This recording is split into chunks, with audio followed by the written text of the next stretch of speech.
Kickoff Show. Welcome to the 20 Sports Kickoff Show. I'm your host, Armando Black. Let me give a quick salute. Patricia, salute to you. Ellie L, salute to you. Bacardi Obama, salute to you. K9 ATL, salute to you. Go Dogs. Alpha Buckeye, we got the Buckeye Nation in the house. Summer Jen, in here repping for her Clemson Tigers. Y'all got a big game. Salute. Isaiah, salute to you.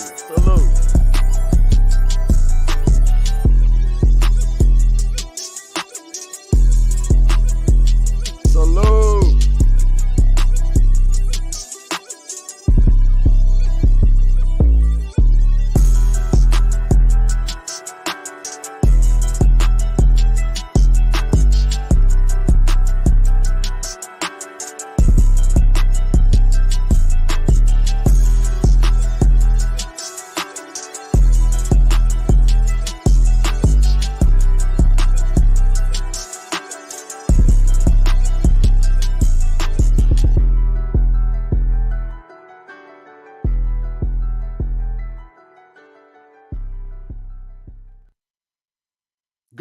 Good morning, everyone. Welcome to week 8 of the Kickoff Show. Boy, it seems like yesterday we started this thing out on August night. Me, Ellie, Asatar, D-Truth. It seems like yesterday we kicked this thing. It was the kickoff show of the Kickoff Show. And here we are headed into November. And listen, it's getting interesting. It is getting interesting. We have some very important matchups today. All eyes on the Big Ten today. Can Ohio State exercise their demons? It seems like when it looks like Ohio State is going to run away with the Big Ten, here comes Iowa. But the difference today is this game is in Columbus. So I have a good feeling that Ohio State will take care of business in this one. Ohio State hosting the Iowa Hawkeyes. Oklahoma State, Texas Tech. Oklahoma State, they're one loss away from elimination. This is a must win. Mike Gundy, in my opinion, listen, if Oklahoma State loses this game, the Oklahoma State fans really need to question. Is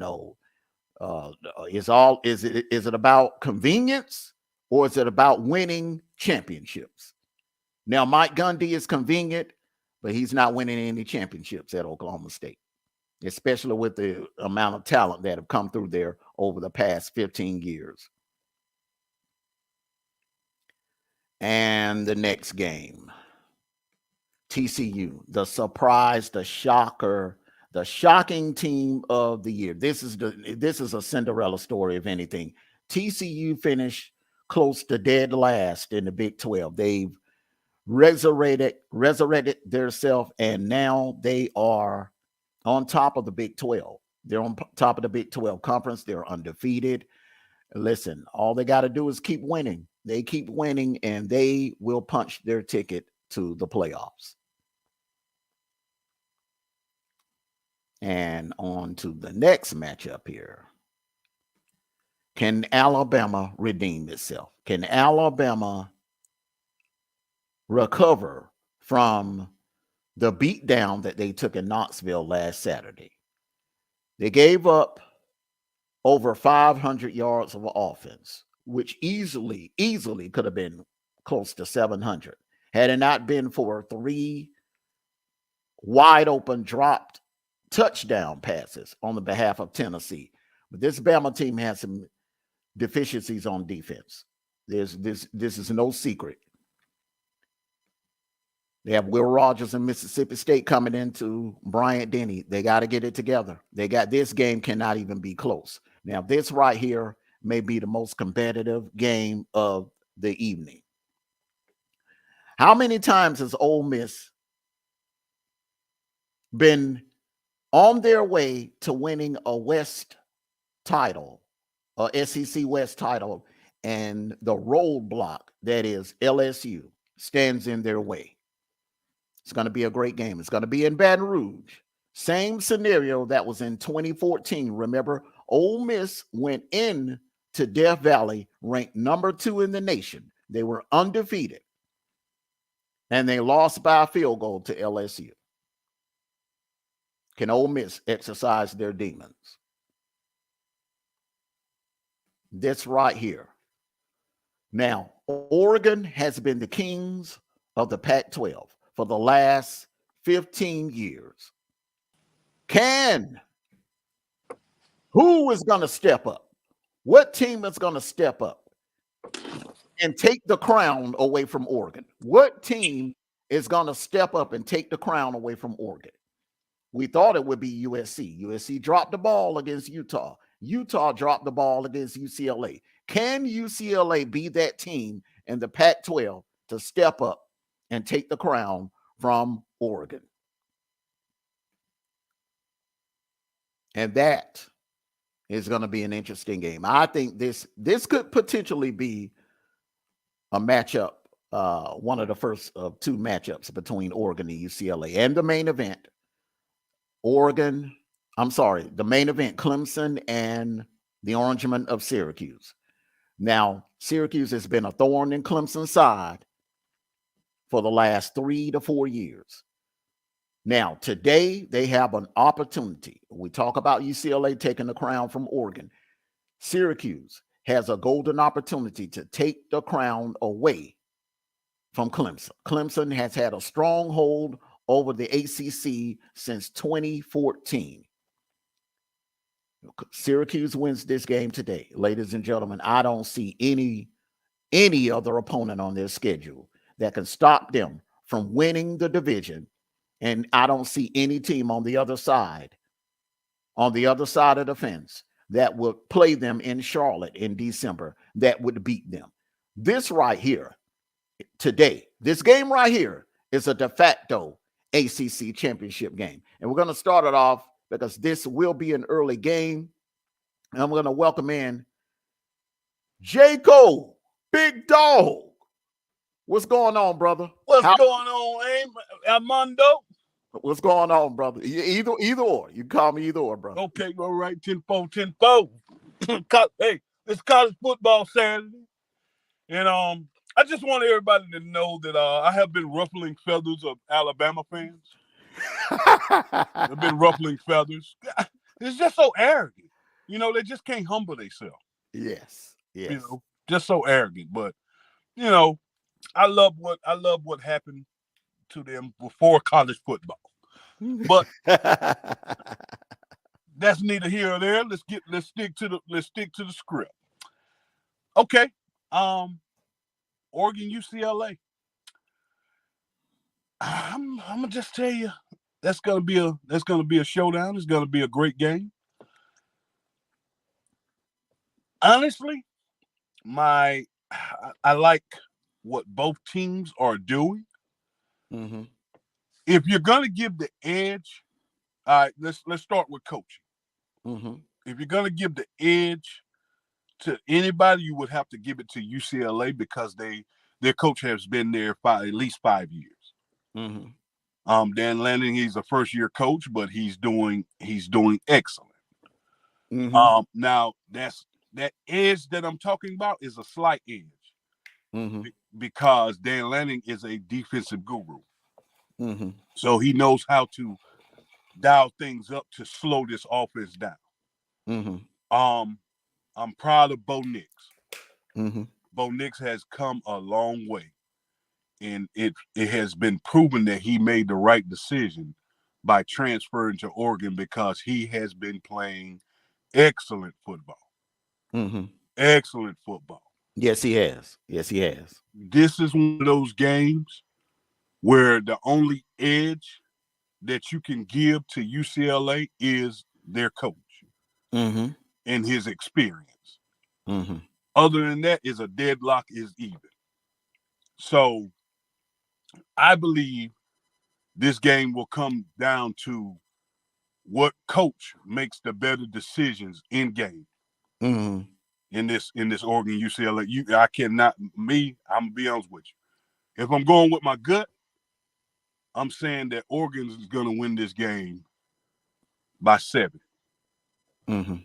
You know, that's what my gut is telling me, that Oregon is going to pull this out. The advantage Oregon has is that they got shellacked in the first game of the season. Mm-hmm. And I think that since then, that was a humbling experience for Oregon. Absolutely. And they have gotten better each week from that experience. Mm-hmm. Syracuse, Clemson. Mm-hmm. Clemson is playing fundamental ball. There's a lot of fundamental ball that's being played. Mm-hmm. Clemson is leaning on their defense heavily. While they're leaning on their defense, their offense has been coming along. Mm-hmm. But the Syracuse Orangemen have a defense, they play team ball, and they have a running game. This is going to be another good game. Mm-hmm. Where now, Clemson could get on some, bully ball stuff and come out and dominate. That's very possible. But Mm-hmm. this coach has Syracuse playing at a high level. This is going to be Mm-hmm. another. It's going to be another showdown. I'm not going. I picked against Syracuse one time before. I'm not even going to do that anymore because last week you picked against them. As a matter of fact, I picked against them. Salute D. True. Salute D. What's up? What's up? What's up, brother? To me, Syracuse handled NC State better than Clemson handled NC State.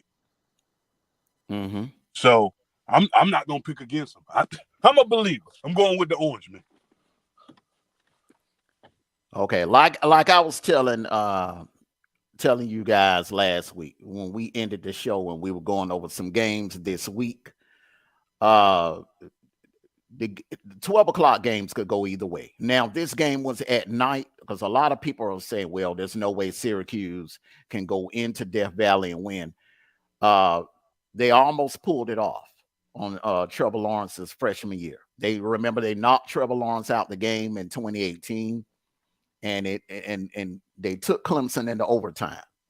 And they took them into overtime and they almost won the game. So listen, this is a totally different Syracuse team. They're loaded. They picked up some guys in the transfer over the summer. They have a lot of experience on their defense. And I think this is Clemson's biggest threat. I think the winner of this game goes undefeated, runs the table in the ACC, shellacks whoever is the opponent on the other side, and walks in the playoffs, maybe as the number 2 or number 3 seed, depending how things go at the top. If Georgia, Tennessee, Bama cannibalizes themselves out of the undefeated rankings, and if Ohio State has a slip up or whatever, but I think somewhere between 2 and 3, because if Ohio State runs the table, definitely they're going to be the number 1 seed. And then also you got to factor in UCLA is still sitting out there undefeated. Okay, so before I make my pick on it, what is I'm going to let you get in here, D. True, and give your assessment on it. Well, like I said before, I'm on the Syracuse. I'm with Big Dog. I'm with Big Dog on this one. Mm-hmm. After last week, I don't care if they was in the Carrier Dome or not, where they just NC State and where they've been playing. Like I said, they got experience on defense and where their offense been playing. I think this is Clemson's biggest threat. I wouldn't even care if it was at nighttime. Mm-hmm. They were playing Clemson. Mm-hmm.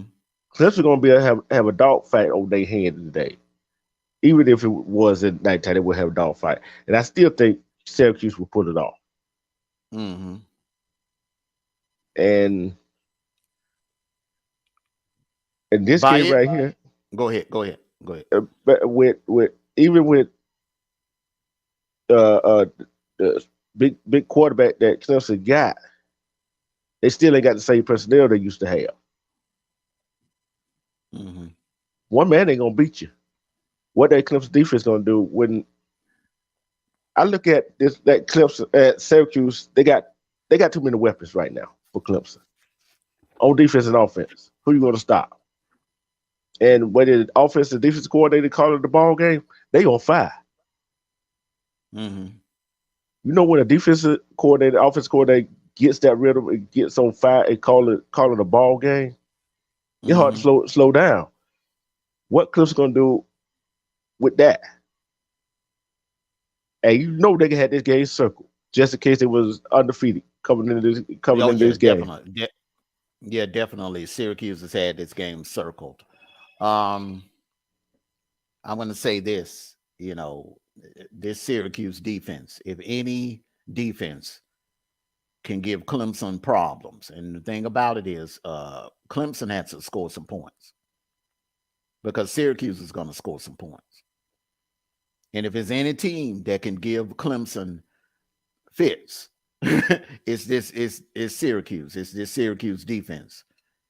Now, I'm not going to say that they're on the level of that Georgia defense last year, but looking up and down Clemson's schedule, this is the closest. This Syracuse defense, it will be the closest thing to that Georgia defense that Clemson saw last year in the season opener. And I'm also looking at how they struggled in the first half with Georgia Tech. Clemson is going to have to come out and score often, early and often. They're going to have to jump on top of Syracuse and put them away early. Because one thing I noticed about Clemson's version of Death Valley is if you jump on them early, if the visiting team comes in there and keeps it close or takes the lead, that place gets quiet. Yeah. Unlike LSU.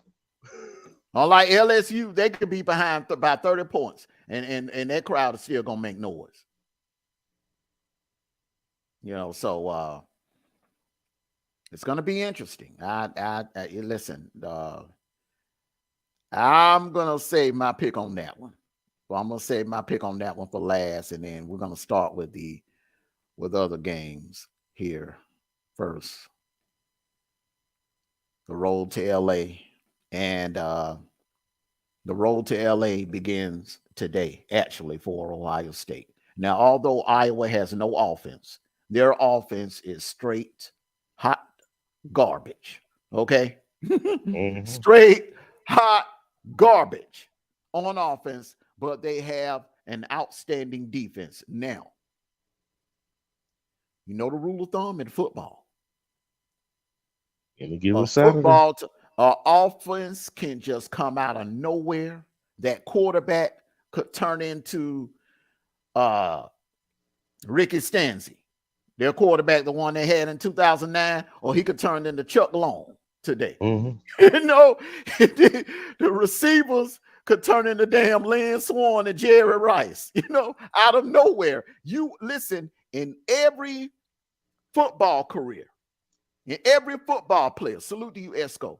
Every football player has that one game where a light switch turns on and they just get into a zone where everything that happens, it happens perfectly. We witnessed it in 2013 with the kick six game. Auburn played a perfect game. Everything that could have went right for Auburn went right. Okay? South Carolina, Alabama, 2010. All right. It just look, they came out looking like the damn 01 Hurricanes that day on the defending national champion, Alabama Crimson Tide. A team can come out in a zone at any given time. So all of us are saying Ohio State got this. I know I do. Because of Ohio State, I'm looking at the defense. The defense has improved, and that offense is just unstoppable. I've never seen a team like this where they can just, they could just shuffle receivers in and out. They have a fleet of receivers that they can throw at you. CJ Stroud, I feel like this should be his he should be working on his second Heisman this year. I've said it before, I've said it again. The kid was robbed last year. One bad game and you take the Heisman away from him. This kid puts up 400 passing, averaging 300 to 400 passing yards. QBR rating through the roof. And you take the Heisman away from him on one snowy day in Ann Arbor. You just take the Heisman away from him. I feel like he had a better game in that day than Bryce Young did in a win in the Iron Bowl, but that's neither here or there. We're not going to harp on the past, but I don't think Ohio State gets tested until the season finale against Michigan, because we kind of overhyped the Big Ten. We thought Penn State was going to be a juggernaut, and they were exposed last week. All right. Michigan State has been exposed. All right. Wisconsin is not Wisconsin anymore.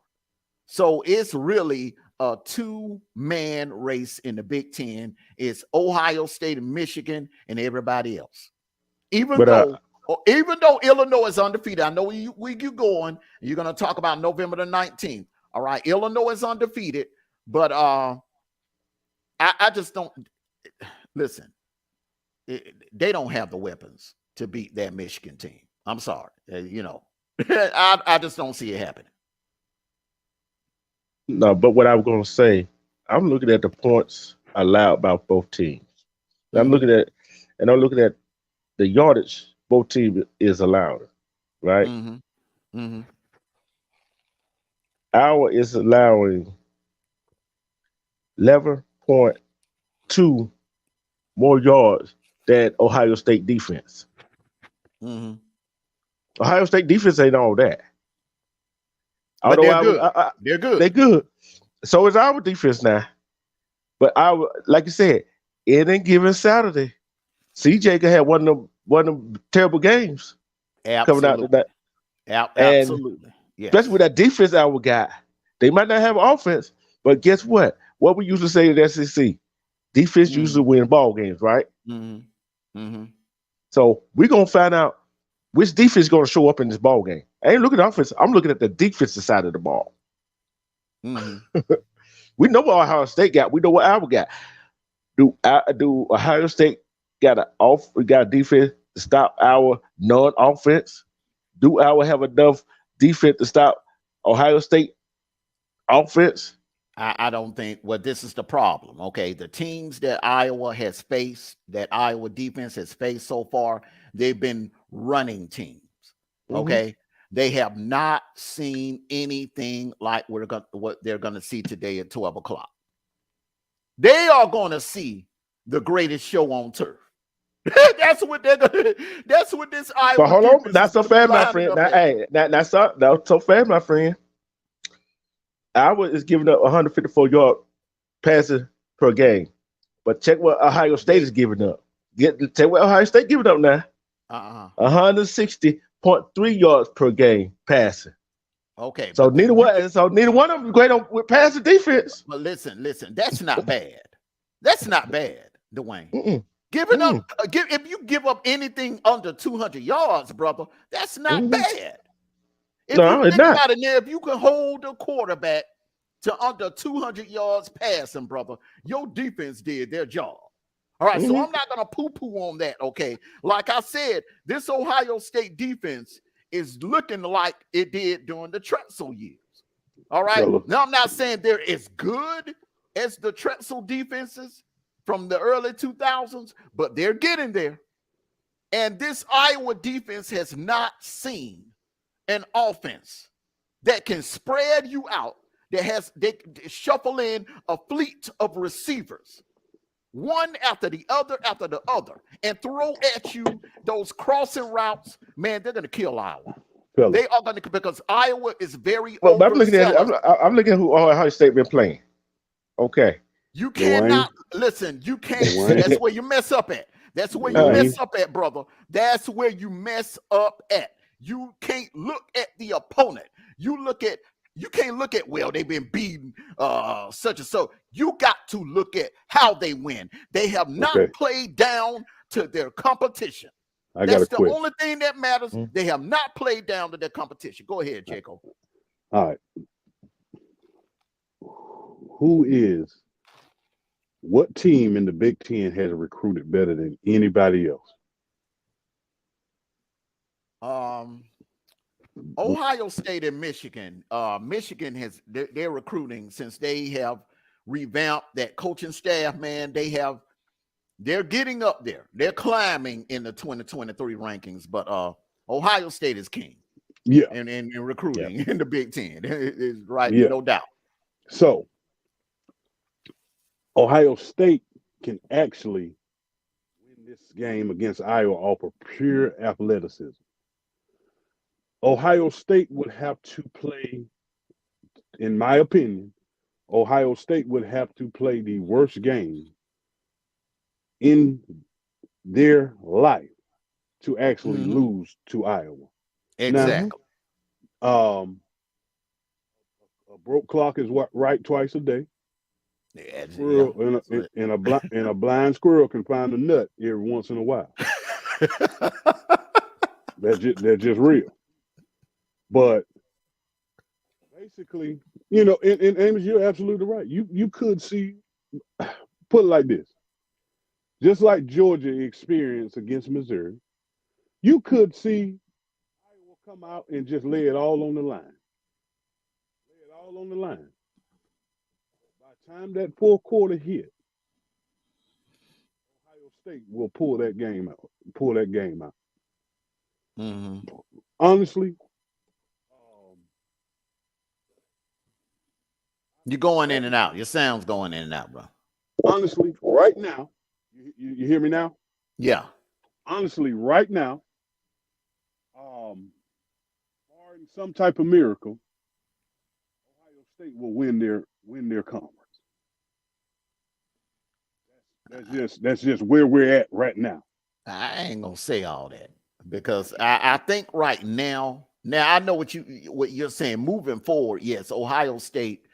This time next year, man, I think Ohio State's going to run away with the Big Ten. As a matter of fact, when I'm looking at what Ohio State has coming back and what Michigan has and the rest of the Big Ten has coming back, they may as well go ahead and engrave. If Ohio State win it this year, go ahead and engrave it 2022 and 2023 because it's going to be a runaway next year, talent-wise. But this year, brother, hey, man, Michigan is on that level. Michigan is on that level. They are deep on defense, and that offense is not only do you have to worry about the running game, brother, they got a passing game. Yeah, that you have to worry about now. So I think now, and I'm gonna say this. I'm gonna go out on a limb and say this. Like what's been happening with the SEC, getting two teams in.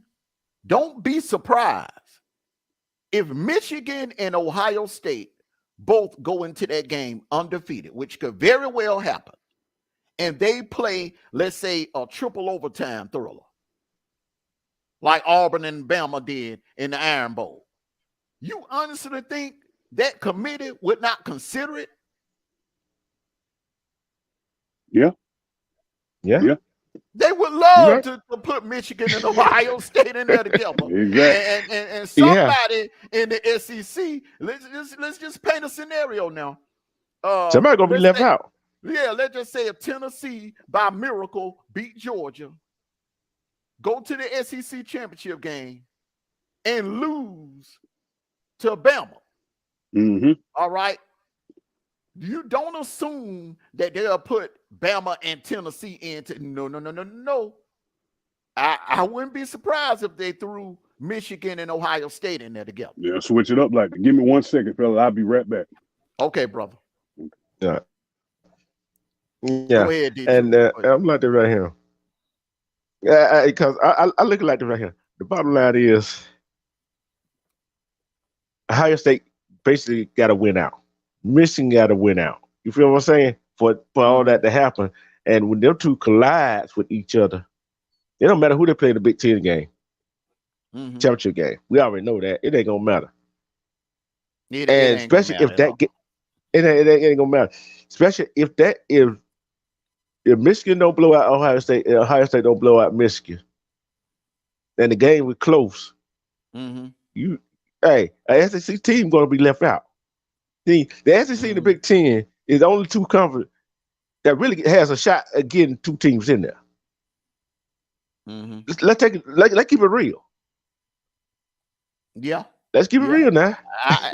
And I'm telling you now, don't be surprised now, because it's a lot of funny things could happen. Let's just say if Bama lose to Ole Miss. Let's say if Tennessee beats Georgia, but they lay an egg against Kentucky. They lose to Kentucky, but they beat Georgia. Let's say if Georgia beats Tennessee, but they lay an egg against Kentucky or Mississippi State. But Michigan and Ohio State are there undefeated going into their game. And guess what? Did not hesitate. And guess what? You got two teams out of the Big Ten, right? That opened the door for the ACC, the Big 12, and the Pac-12, and all that happened in the SEC. Yeah. Think about it. Yeah, it could. Yeah, SEC could be left out. This is the year. If it's any year that could happen, this could be the year. Because everybody is just ready to crown. They're automatically assuming, well, Bama lost that one game and that's it. Georgia is gone. Georgia, Tennessee, one of them are going to get to Atlanta, and it'll be a thriller, and they'll some way two SEC teams going to get in. Hey, listen, we could have some chaos. We could have a scenario where no team from the SEC gets in. All right? Listen, it could happen. It could happen if you have an undefeated Clemson or Syracuse standing there, an undefeated TCU, all right, an undefeated UCLA. And there's only one seat left at the table. It could happen that way. The winner of Michigan and Ohio State. Another scenario, if everybody in the SEC has 2 losses, which I'm going to tell you something now. It's liable. Michael Griffith predicted that. He said, I would not be surprised if at the end of the day that every SEC team has 2 losses, including the SEC champion. See, and you know why? Everybody catching up now in the SEC. That's the reason why. It's just like that year. It's just like that year. Big Ten capitalized each other. You see what I'm saying? Remember that year? Yep. 2017. 2017. That was the year. And I hate to say it, but cause the SEC wouldn't get no teams in there. Not saying some of the SEC team wasn't good enough because they had 2 losses not getting in there. It's saying how strong the SEC really was, and they take each other out, just like the Big Ten. Cause you get 2 teams in there, that don't mean jack shit. You know what I'm saying? It don't mean nothing. But when your conference is like the SEC is right now, Tennessee, where they going, Kentucky, Georgia, and Ole Miss, LSU, Alabama, how it goes right now, SEC capitalizes each other. They canceling each other right now. Yeah, because the way the schedules are set up, it is back end heavy for Bama. It is back end heavy for Georgia and Tennessee, although they have, in my opinion, the easiest schedule. All right, Pitt is not who we thought they were. All right, Florida, first year head coach. Now, come on. And so everyone is being a prisoner of the moment. Acting like Tennessee is the greatest thing since sliced bread. Let's not forget they gave up almost 500 yards of offense to Bama. All right. Yep. And you look at Listen, Bama should have had 60 points in that game. All right. Mhm. And then let's count it. Let's count it now. Cameron Latu drops a wide open touchdown pass in the end zone. Mhm. All right. Holden drops a wide open touchdown pass in the corner of the end zone.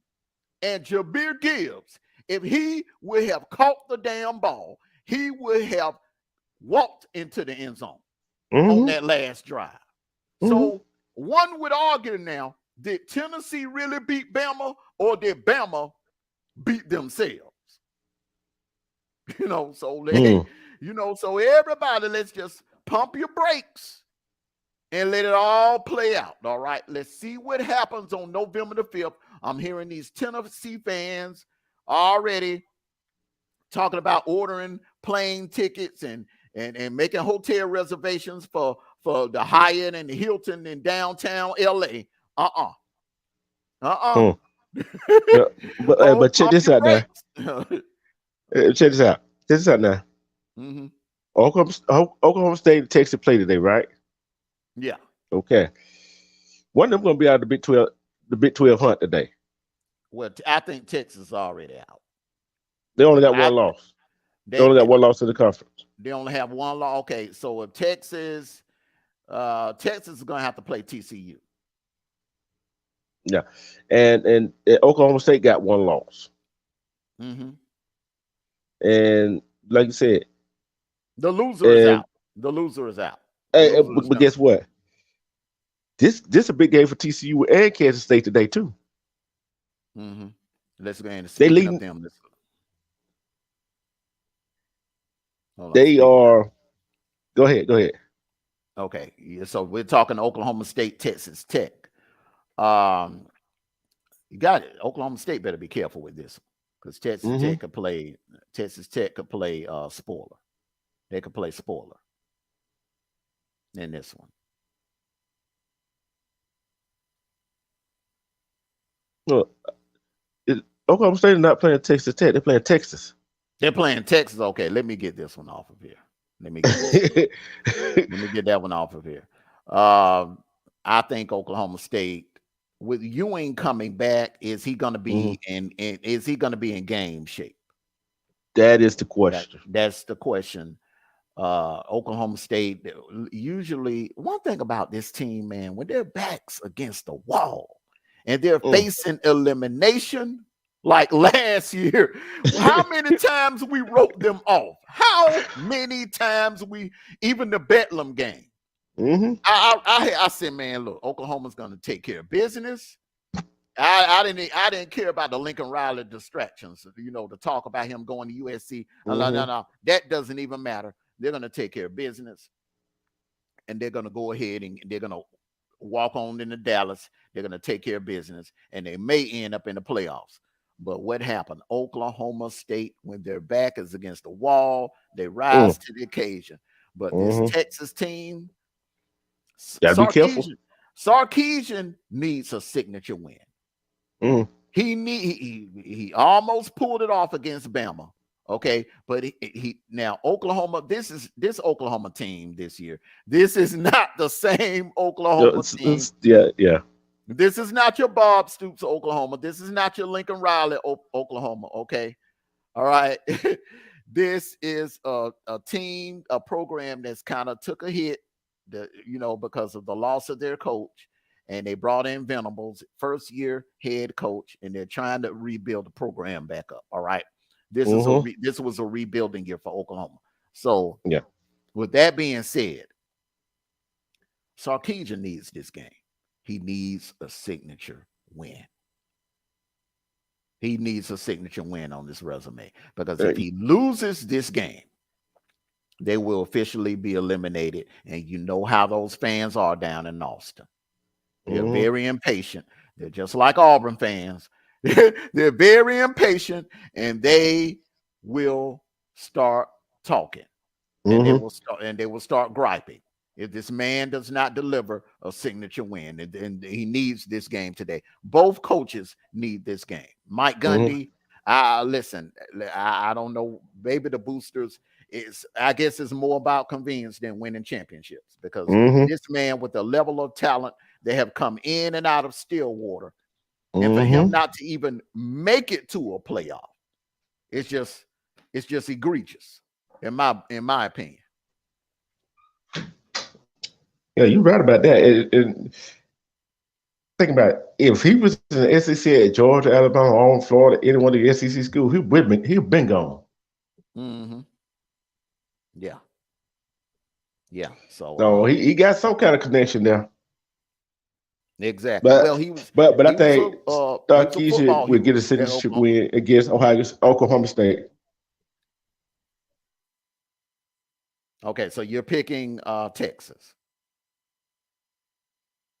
You're picking Texas to beat Oklahoma State. Yep. All right. Okay. All right. Took you a minute to answer that. I thought you retracting your prediction. All right. Let's go on to the next game. Kansas State, Martinez versus that TCU swarm defense. Listen, if I had to hand out a coach of the year right now, I wouldn't give it. Some people would say Josh Heupel. Listen, what Sonny Dykes has done at TCU is amazing.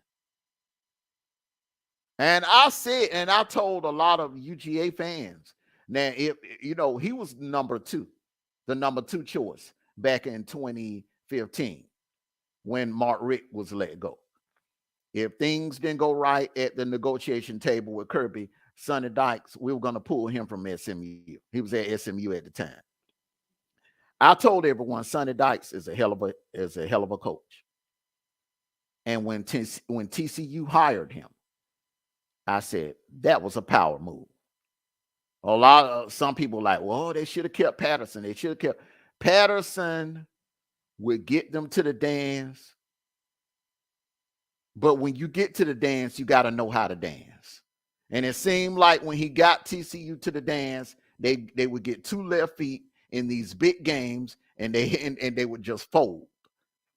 Sonny Dykes, he has these kids playing like they're on the mission, like playoff contenders. So as good as Kansas State is, I just think they're running into a much hungrier team. And I'm staying on the TCU train. I'm staying on the TCU train. I'm riding it out. I'm picking TCU to win this game. They will remain undefeated after today. Go ahead.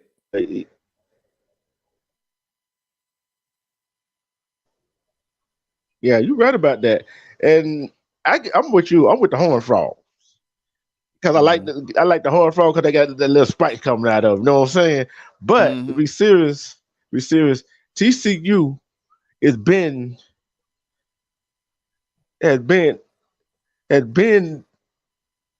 wonder when they will come back. You know what I'm saying? Mm-hmm. They almost made it to the playoff that year. Them Baylor, right? That year, them Baylor making that run. Yeah, they just didn't have enough to get in there. Well, the Big 12 commissioner, they didn't have a championship game back then, and TCU. Well, Baylor actually had a victory over TCU, for some reason the Big 12 commissioner crowned them co-champions, where the title should have went to Baylor. I feel like Baylor was robbed that year. Baylor should have been given the Big 12 championship. Had they would have been given the Big 12 championship, Baylor would have been in the playoffs instead of Ohio State. But it all worked out for the best. Ohio State got in and they ran the table and won the national championship. But this TCU team, in my opinion, is much better than that 2014 team. Because I'm going to tell you why. TCU that year, they were winning games 55-51, 49-45. They were scoring a lot of points on teams, but they were also giving up a lot of points. This TCU team is well balanced on both sides of the ball. I'm riding with the Horned Frogs, brother. I'm going with TCU myself. So, hey, I'm riding till the wheel fall off on the Big 12. Exactly. All right. Both teams wear purple and white. The color scheme in that stadium, you ain't gonna be able to tell who's on whose side. All right. We're gonna take a quick commercial break here before we discuss this one right here and make our picks on this one. Okay. Atlanta, it's back for a limited time. This Is It Barbecue and Seafood has brought back its 2 for $25 package. That's 2 dinners, 2 large drinks, and 2 desserts for $25. Choose from delicious entrees like rib tips, barbecue chicken, tilapia, barbecue ribs, and many more. And for dessert, banana pudding or strawberry shortcake. Dine in or carry out for just $25. Atlanta, franchise is now available. It's the Rib Tips. Goddamn. Wayfield Foods, offering the freshest fruits and vegetables and a wide variety of fresh cut meats.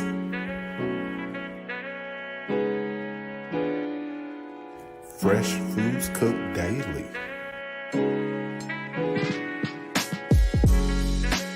Wayfield Foods, great quality at an affordable price.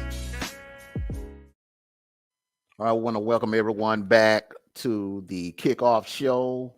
We're a few minutes away from Clemson, Syracuse kicking off. Okay, you got something open.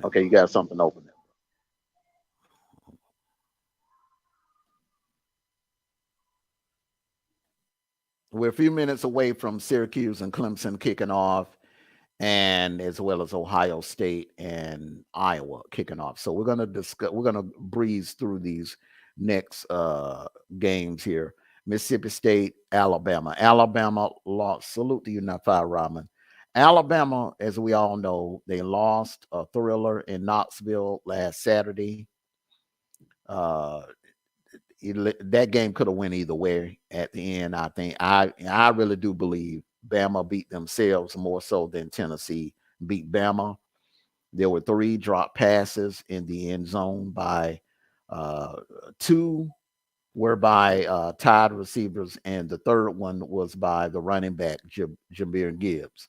But that's neither here or there. Bama has a loss. They've been here before a number of times.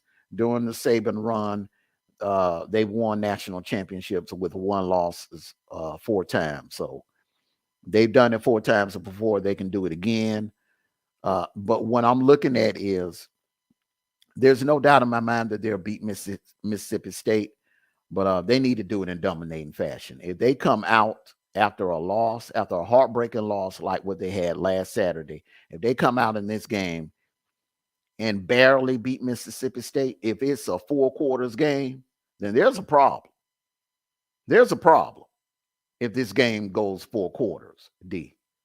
I'm picking Bama to win this game, but I'm picking them to win. I'm picking them to win. You have something open. You have something open. You have a browser open. You have a browser open. Your browser open. Your browser open. No, I don't. Yeah, because every time your mic comes on. Yeah, because every time your mic comes on, it echoes.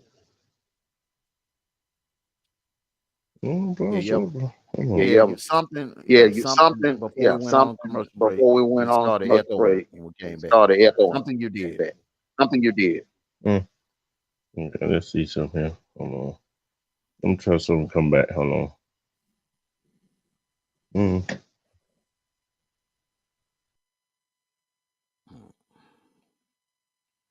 Yeah, but like I was saying, everyone, this game should not even be close. The Bama that we all know, the Nick Saban coach Bama, this should be a runaway.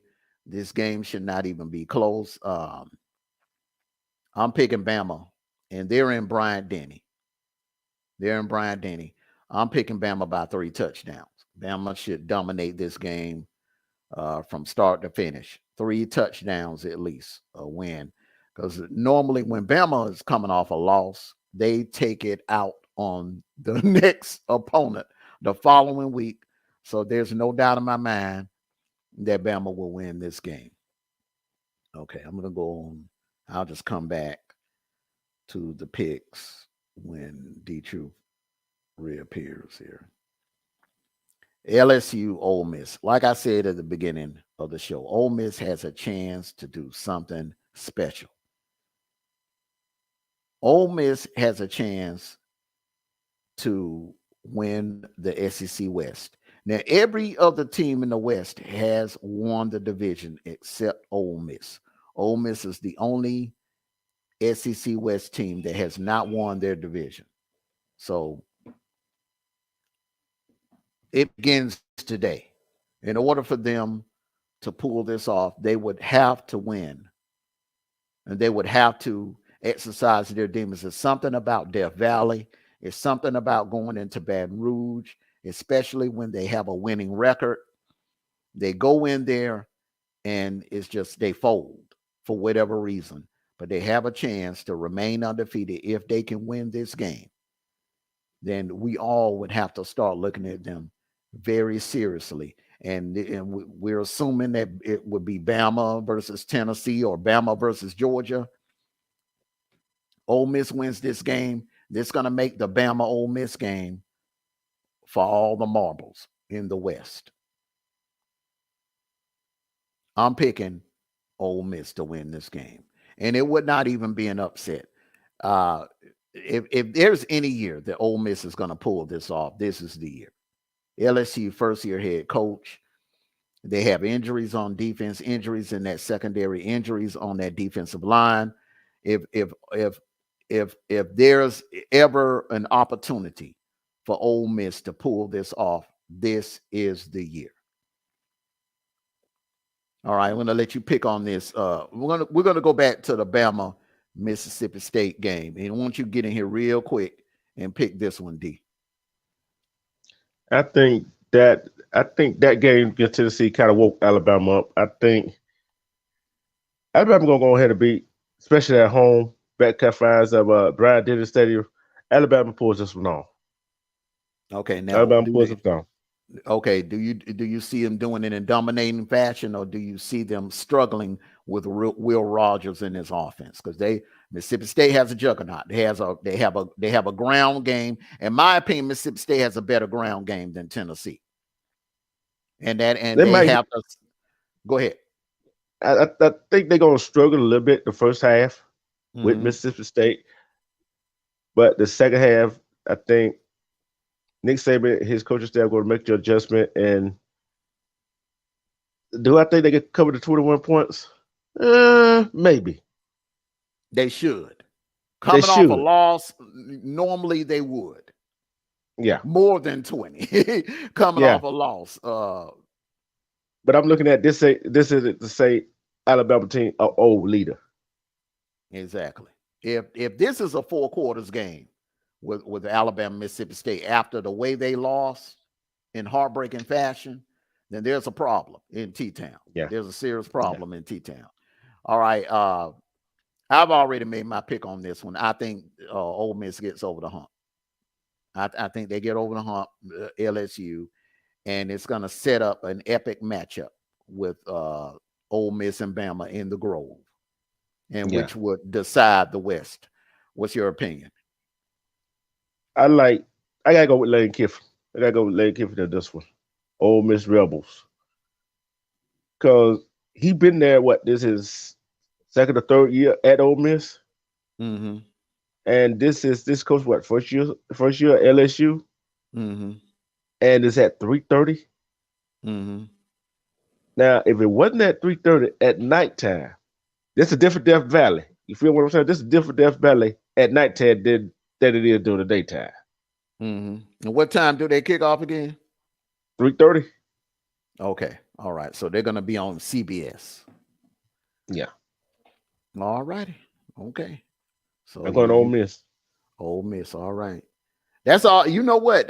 By the fact that you called out the kickoff time, that definitely solidified. I feel better about my pick now already. They play better at night for some reason in that stadium. UCLA, Oregon. I've been going back and forth on this one. I've been going back and forth on this one.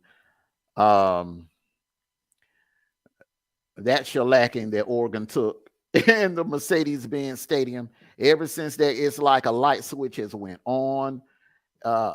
Listen, I think they're going to end up playing twice. I apologize, Ellie Assatar. If there are any USC fans in here, Gabe, if you're Ghost watching, I apologize, but I really do believe this is going to be the first of 2 matchups. UCLA has already taken care of business against Utah. All they have to do is take care of business against USC, and they'll get a second shot at Oregon. But I think this is going to be the first of 2 matchups today. Round 1, in my opinion, is going to go to Oregon. They're going to be in Austin Stadium. It's going to be raining. That favors that Oregon ground game. Bo Nix is playing lights out right now. Now, this is the Bo Nix that we were all raving about his freshman year. This is the Bo Nix is playing like the Bo Nix of 2019. Yeah. And I'm going to tell these people that like, oh, Bo Nix did. Now, the thing is, when Gus turned off the offensive play call to the offensive coordinator, it's kind of took away from him. You feel what I'm saying? Mm-hmm. You seen that. Now look what he could do when you got the right offensive play caller for him. Mm-hmm. Look how he would play. Look how he would play lights out in 2019 when Gus was calling offense. Mm-hmm. You didn't see that when everybody else started calling offenses because they didn't know how to use it. But Oregon know how to use it. And I'm see what the hold on. Let me see what the point spread of this game is. Okay, 7 touchdown. Oregon favorite. Mm-hmm. At 3:30 on Fox.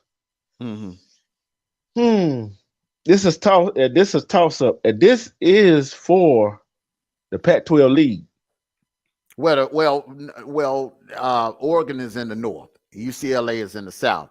Now, according to this right here, they got it all just like the Big 12 right now.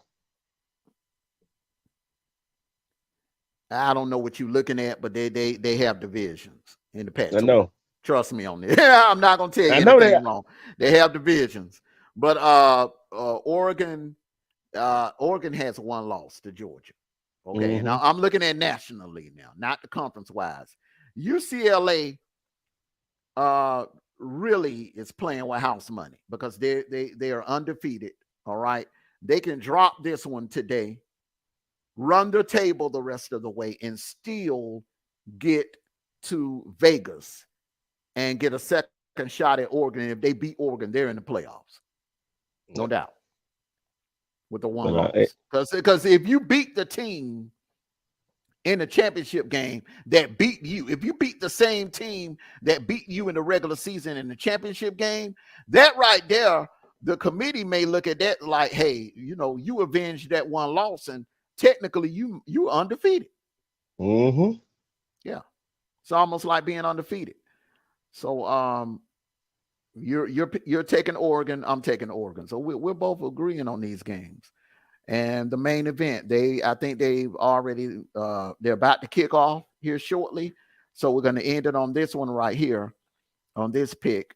I've already 12 noon games, that Death Valley crowd won't even be a factor because both teams will be hyped up.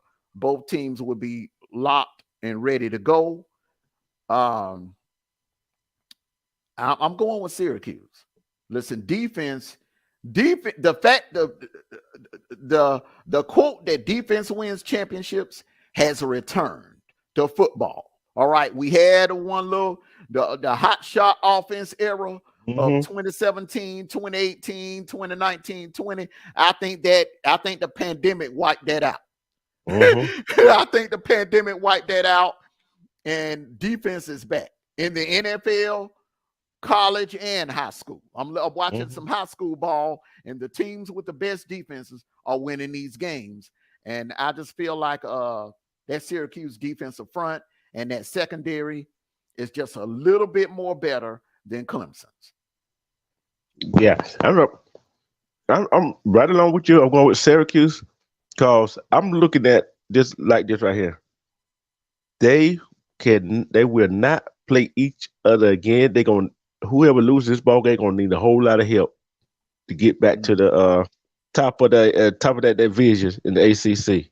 Well, the loser of this game will need, say, if Syracuse loses, they're going to need Clemson to lose twice, which is going to be impossible because I don't see anyone left on Clemson's schedule that will be in the conference that will beat them. Now, I'll give you another scenario now. If you're a Clemson fan, you could win this game, but you're playing a very dangerous South Carolina team at the end of the year. And that South Carolina team is improved. Look what they did to Kentucky now. Look what they did to Kentucky. So your Clemson fans don't assume, okay, all right, you're going to get to that game and South Carolina just going to lay down because you're coming out there in them orange helmets and those orange uniforms. Yeah. And Clemson fan, don't get lesser days either. You got Notre Dame at South Bend. Don't count Notre Dame out either. Then you got to play Louisville. Mm-hmm. So basically, Clemson, you lose the game, you got to win out. Got to win out. Because it's no other chance for you. Because everybody said Notre Dame 3-3, but yet they still Notre Dame. You got to go to South Bend. Then you got. Think about it. Hey, guess what? The common opponent in this scenario with Clemson and Syracuse is Notre Dame. And I think both of them will take care of business against Notre Dame. Notre Dame has some issues. Now, with that being said, Notre Dame is like number 3 in recruiting. That 2023, because they've shot up to number 3 in recruiting. So Notre Dame fans, listen, Brian Kelly, if you're going to blame it on anybody, blame it on Brian Kelly. Yeah. He just left, he just upped and left, right at the end of the year before bowl season. Okay, that can mess up. That can set a program back a year. All right. Yeah. But luckily, Freeman is a great recruiter. He is showing. He shot up to number 3 in the 2023 recruiting class. So, hey, Notre Dame fans, just listen. Listen, you're going through what us Georgia fans went through in 2016. Kirby's had to step in. He had to clean up a mess that Mark Richt left, and we went 8-5.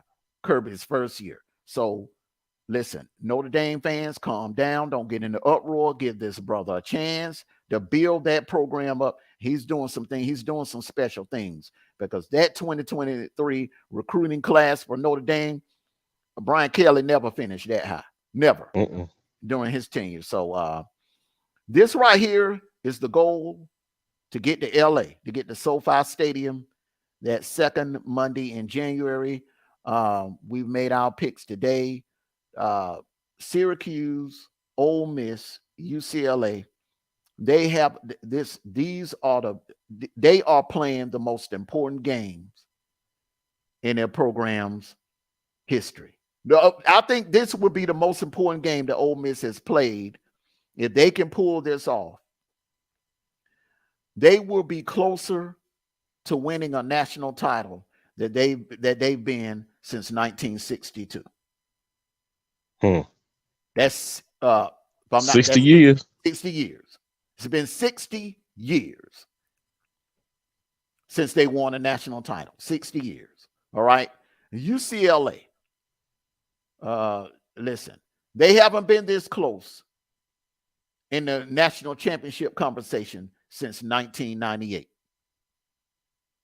When they were number 2, they went in the Orange Bowl and they got upset by Edgerrin James and the Miami Hurricanes. Other than that, they have not been anywhere near close to a national championship. Syracuse, I'm quite sure you remember as an Auburn fan, the last time Syracuse was this high, on the radar, you got to go back to 1987 with Don McPherson and the head coach Dick McPherson, 1987, when they were undefeated coming in the Sugar Bowl They played a once beaten Auburn Tiger team, tough. I think probably was Pat Dye's best team at Auburn. And Andre Bruce, that defense was no joke. And Syracuse and Auburn played to a 10-10 classic tie. Remember, that's a good game. Yeah, that was the game that Pat Dye, instead of going for the 2-point conversion, he chose to kick the extra point and settle for the tie. And Auburn fans raised holy hell. They raised holy hell. They raised holy hell. But you know what? Thinking as a coach, going for a 2-point conversion, you don't get it. You still gonna get some negative feedback. You know what I'm saying? So, hey, what would you rather do? Lose it or go for a 2-point conversion and have some people second guess you, or go and kick the field goal for the tie? Well, it's like this. When it comes down to a championship game or bowl game, all right, there is no tomorrow. Now, back then, there was not overtime. No overtime. No overtime in college football. So it's a bowl game. The national championship wasn't on the line. Give your boys a chance to win the game. Yeah. Because a tie, and to some people, a tie almost feels like that's the closest thing to a loss. Yeah. It's you can say it's a consolation prize, but some people feel differently. I'd rather take a tie than a loss, So yeah, because look like right here, both teams played their butt off that game. So hey, this last thing, we all second guess coaches and what they should have did. You know what I'm saying? It kind of like like you said, we never know how game's gonna go. We just picked it. Hey, we just picked the team, give our thoughts on it. Hey. Like last week, I think a whole lot of people thought I was crazy going with Tennessee against Alabama. So I wasn't. Well, a lot of people. I mean, it was like a half and half because Bama has not been the Bama. That defense has been struggling. They struggled again. In my opinion, they should have 2 losses. They got a non-pass interference call in the end zone that I think the state of with Texas. Yeah. Well, not the Texas game, the Texas A&M. That receiver was held. He was held by that Bama safety, and the referees did not call it. So, hey, you live by the flag, you die by the flag. All righty. Well, for Jacob Troutman, for D Truth, I'm your host, Armando Black. Thank you for joining us here on Week 8, the kickoff show. We will be back here later on tonight. We may get started a little early like we did last week. We may get started like around 9 on the post-game show. I think that was a great time. By then, the main event will be Clemson, Syracuse would be in the books. UCLA and Oregon will be in the books. Those 2 key matchups right there. Now, I think the Ole Miss LSU game would be settled. Mississippi State, Bama, I think that game will still be going on.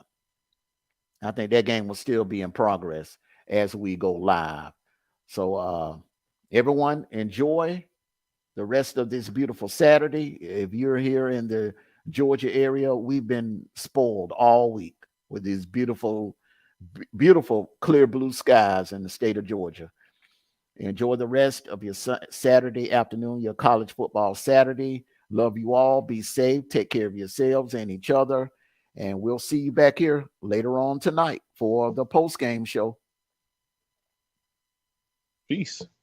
All righty.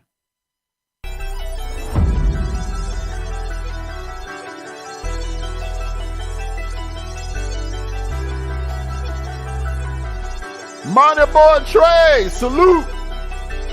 Salute, bro.